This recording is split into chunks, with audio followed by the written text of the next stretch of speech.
CFL Combine one-on-one with Winnipeg Blue Bombers General Manager Kyle Walters. Kenny Lawler comes back to the Blue Bombers, and this is just my analysis and opinion, but takes a hometown discount to do so. He had made $305,000 with Edmonton in 2022. Hope I got my years right. And then he's set to make it around $250,000 with Winnipeg in 2023.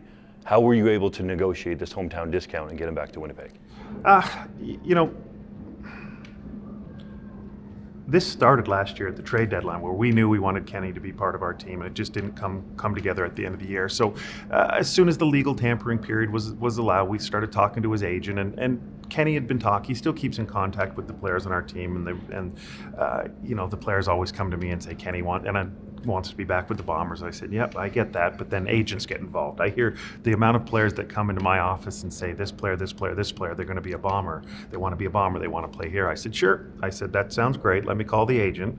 And I assume that would be the case with Kenny, that, yep, you guys are all talking to Kenny and everybody wants Kenny back, and we all want Kenny back, but let's talk to the agent and see. But, it sounds to me, and this would be the case, that Kenny had told the agent, get me in Winnipeg, figure it out, I want to be in Winnipeg, which, and the agent listened to his client, and we were able to figure something out. The talks at the trade deadline, what was the holdup there in terms of not getting a deal done?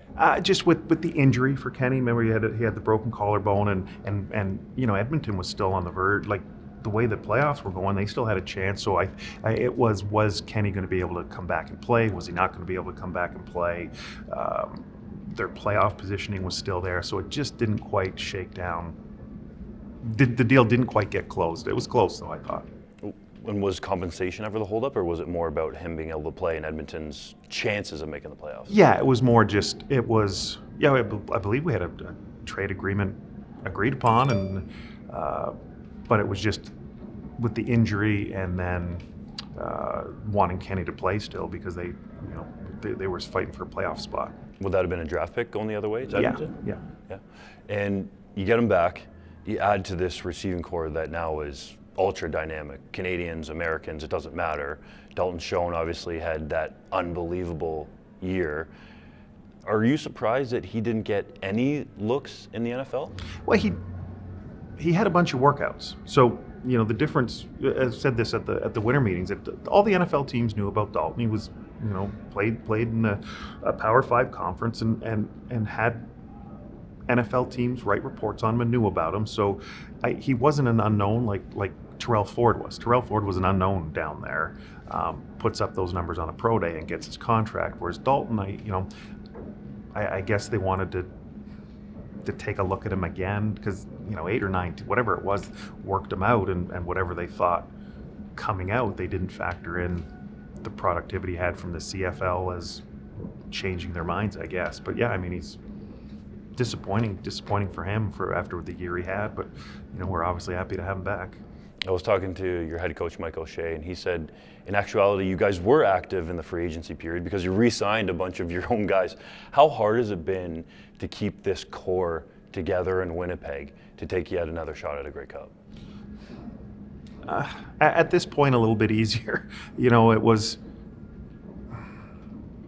This was a bit of a challenge because after we won in 19, then COVID hit and everybody wanted to be back, and that was, let's all buy in and figure out a way to make it work. There was the cuts to the cap and all that stuff. So this off season was a little bit more challenging in that, guys were rightfully so looking for more fair market value and exploring all options a little bit more than in years past. But yeah, it was a challenge this year, and we lose some good players, but we're able to.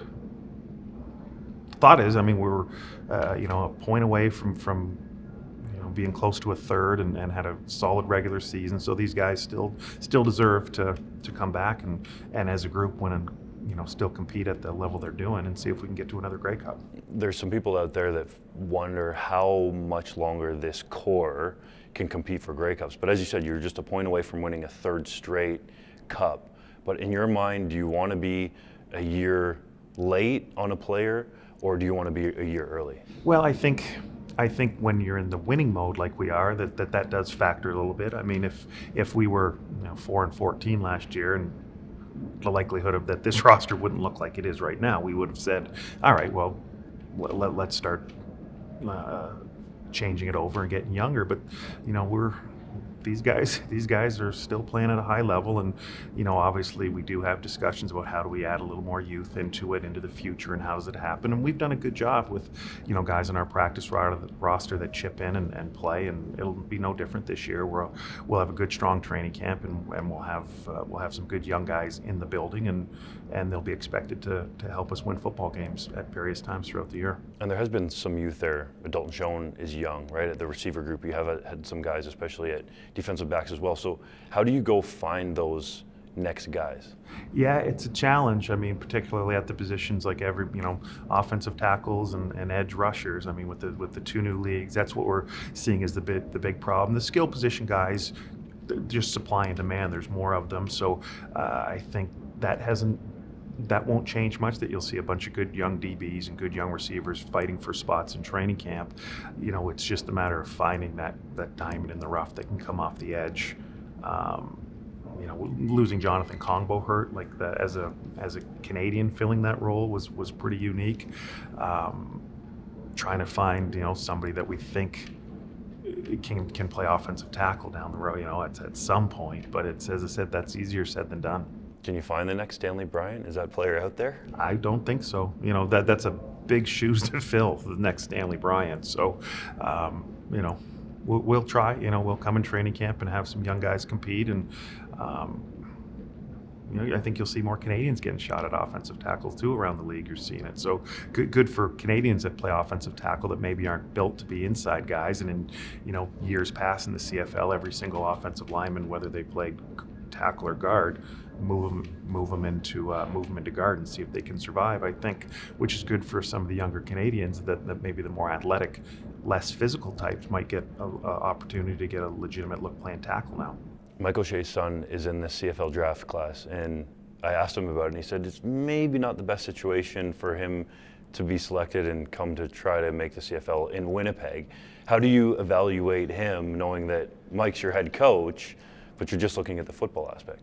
Yeah, I mean, there obviously is a personal level for it. It's hard not to put that in there, but you try to just trust the film and trust the numbers, and where does he slot in on the receiver rankings is all you can do. And yeah, maybe if it's coin flip in the draft, this guy or this guy, then it would be hard not to call Mike Jr.'s name if it came to that. How do you break him down as a receiver? He's tough. He's physical. Good hands. Not a burner, but he looked good in the combine with the waggle, using that and stem guys up and did some good stuff. So yeah, he's a solid receiver. He was at the University of Guelph, your alma mater, as well as Mike's, and then went the junior football route that we've seen Andrew Harris have success with getting into the CFL. Are there guys that you think can go that route more and more? Yeah, those are interesting, because Andrew would have went right from high school to do the territorial thing, where Mike's still in the draft because he spent a year at the university. So I certainly think both routes are good. I think high school kids coming out, going right to junior football, it's quite a development. Like to think that you're going to, and you saw it with Andrew. Andrew didn't go 1 year of junior football and have immediate success in the CFL, because they're still young. They're very young. I think where Mike Jr. went, you get couple years of university from a maturity, strength standpoint, and then going to finish off your career for whatever reason, then that's probably a more viable route to the CFL. But you certainly can't, the Andrew Harrises and the junior guys that put their time in junior and develop and end up as a territorial pick in their cities they're great stories for our league. We'll see where he ends up. Thanks for the time. Yep.